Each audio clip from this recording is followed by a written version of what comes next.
26, 1963, is a memorable day in the life of Ireland. This is the day the Irish people anxiously awaited. For today, John Fitzgerald Kennedy, President of the United States, arrives among them. On his arrival at Dublin Airport, President Kennedy is greeted by American-born Eamon de Valera, the 80-year-old President of Ireland.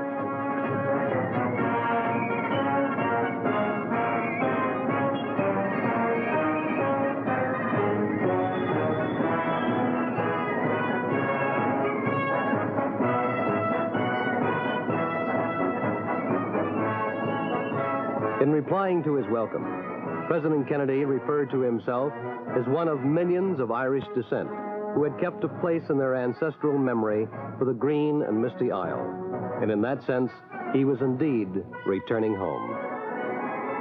As President Kennedy inspects the honor guard, thousands crowd the surrounding buildings to get a glimpse at this dominant world leader, whose courage and zeal had rekindled hope in the hearts of free men.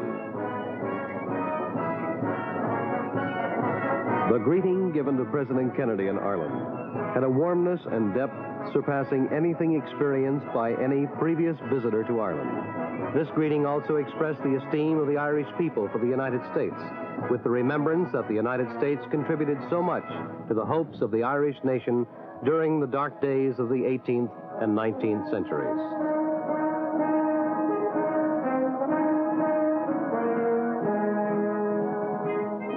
Leaving the airport, the motorcade made its way through O'Connell Street in the heart of Dublin. Thousands have lined the streets for hours to honor the first American president who has come to visit them.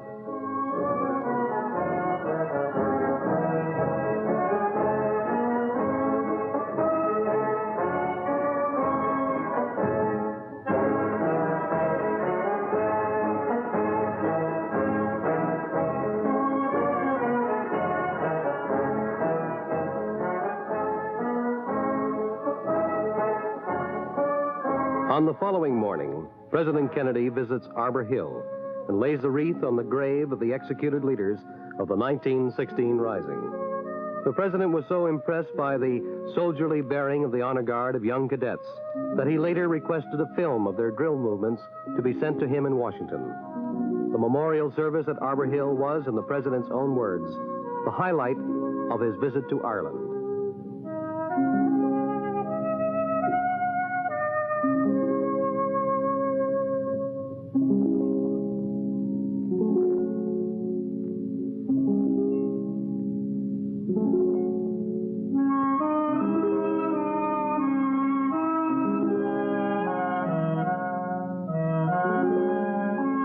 Remembered in American history. At Fredericksburg, Maryland, thousands of men fought and died on one of the bloodiest battlefields of the American Civil War. One of the most brilliant stories of that day was written by a band of 1,200 men who went into battle wearing a green sprig in their hats. They bore a proud heritage and a special courage given to those who had long fought for the cause of freedom. I am referring, of course, to the Irish Brigade.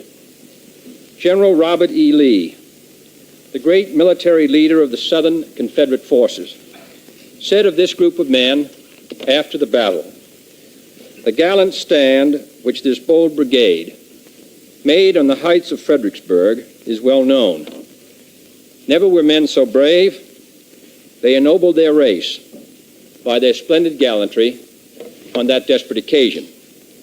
Their brilliant, though hopeless assaults on our lines excited the hearty applause of our officers and soldiers." Of the 1,200 men who took part in that assault, 280 survived the battle. The Irish Brigade was led into battle on that occasion by Brigadier General Thomas F. Marr, who had participated in the unsuccessful Irish uprising of 1848, was captured by the British and sent in a prison ship to Australia, from whence he finally came to America. In the fall of 1862, after serving with distinction and gallantry in some of the toughest fighting of this most bloody struggle. The Irish Brigade was presented with a new set of flags. In the city ceremony, the city chamberlain gave them the motto, "The Union, our country, and Ireland forever." Their old ones having been torn to shreds by bullets in previous battles, Captain Richard McGee took possession of these flags on December 2nd in New York City and arrived with them on the Battle of Fredericksburg and carried them in the battle. Today, in recognition of what these gallant Irishmen and what millions of other Irish have done for my country, and through the generosity of the Fighting 69th, I would like to present one of these flags to the people of Ireland.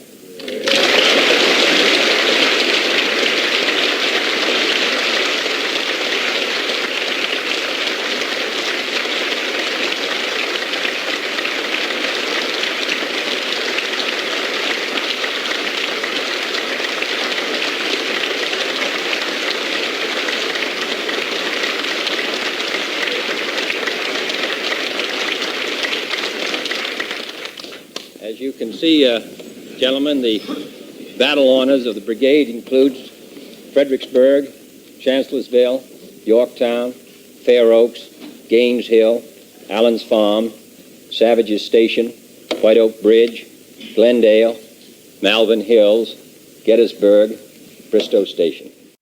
I am deeply honored to be your guest in the free parliament of a free Ireland. If this nation had achieved its present political and economic stature a century or so ago, my great-grandfather might never have left New Ross, and I might, if fortunate, be sitting down there with you.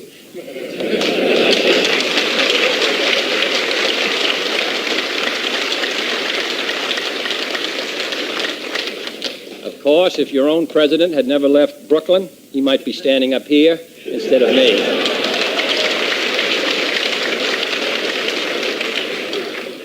I am proud to be the first American president to visit Ireland during his term of office, proud to be addressing this distinguished assembly, and proud of the welcome that you have given me. My presence and your welcome, however, only symbolize the many and the enduring links which have bound the Irish and the Americans since the earliest days. Benjamin Franklin, the envoy of the American Revolution, who was also born in Boston, was received by the Irish Parliament in 1772. It was neither independent nor free from discrimination at the time. But Franklin reported its members, and I quote him, are disposed to be friends of America.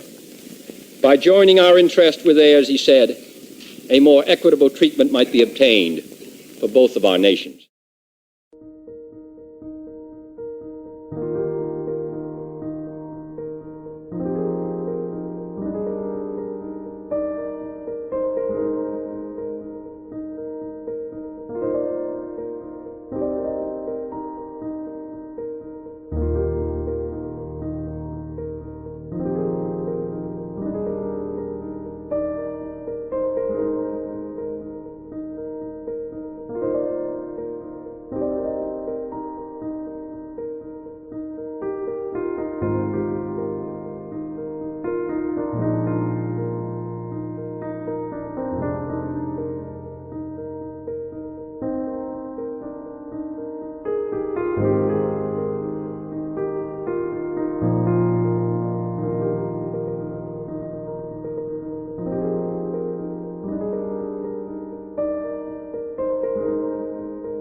River.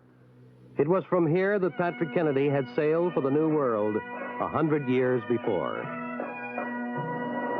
In New Ross, he receives a tumultuous welcome. The man whose fame circles the earth is coming to honor them.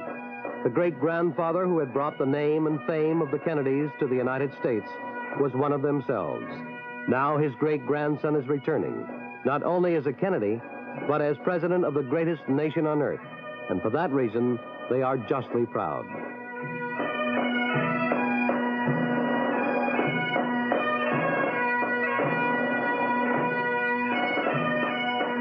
On a platform along the Barrow River, the president accepts the gifts of the townspeople for Mrs. Kennedy. The presentation is made by Andy Minahan, the stately bearded figure who conducted the ceremony in a spirit of humor. Accompanying the president are his two sisters, Mrs. Eunice Schreiber and Mrs. Jean Smith. The visit to New Ross was indeed informal, and here the president was completely relaxed, and his subsequent speech was a highlight of the Wexford visit.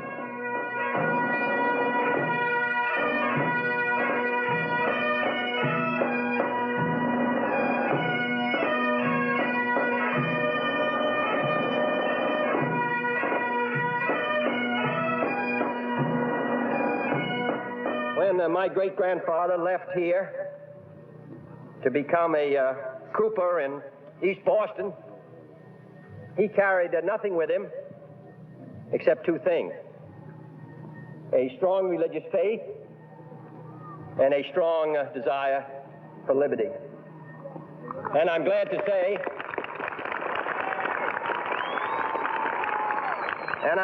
say that all of his great-grandchildren have valued that inheritance. Yeah. If he hadn't left, I'd be working over at the Albatross Company.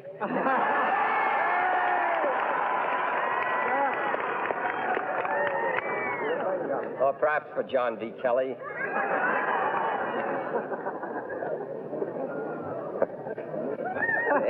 In any case, we are happy to be back here.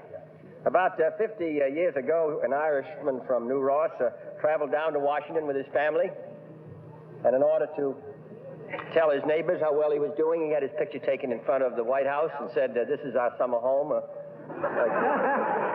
Come and see us." Well, it's our home also in the winter, and I hope you will come and see us. Thank you.